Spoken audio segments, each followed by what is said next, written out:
Assalamualaikum warahmatullahi wabarakatuh. Halo teman-temanku semuanya, pada kesempatan kali ini saya akan mereview atau mengulas sebuah novel yang berjudul Lakon yang ditulis kemudian. Novel ini memiliki cerita yang sangat menarik karena mengangkat persoalan kehidupan, perasaan, serta perjalanan tokoh yang penuh dengan makna.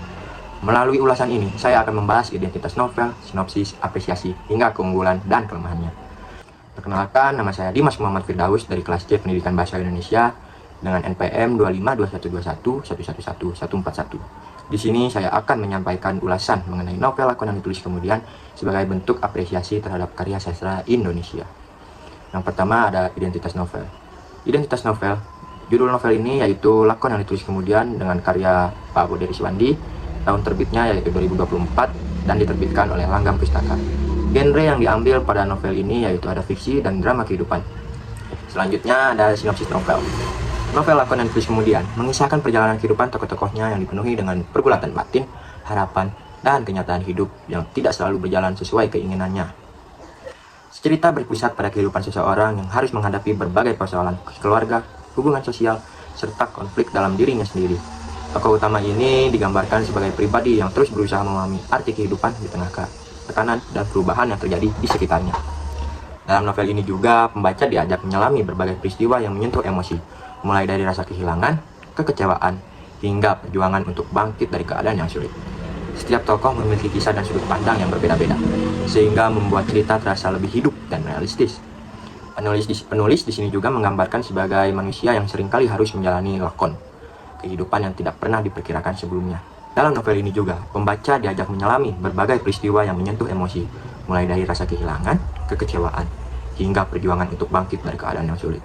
Setiap tokoh memiliki kisah dan sudut pandang yang berbeda-beda, sehingga membuat cerita terasa lebih hidup dan realistis. Di sini juga penulis menggambarkan bagaimana manusia harus seringkali menjalani hidup seperti lakon, kehidupan yang tidak pernah diperkirakan sebelumnya. Alur cerita yang disampaikan dengan bahasa yang sederhana, tetapi penuh dengan makna. Melalui konflik dan perjalanan tokohnya, novel ini menyampaikan pesan bahwa kehidupan selalu memberikan pelajaran berharga tentang kesabaran, perjuangan, dan menerima kenyataan hidup.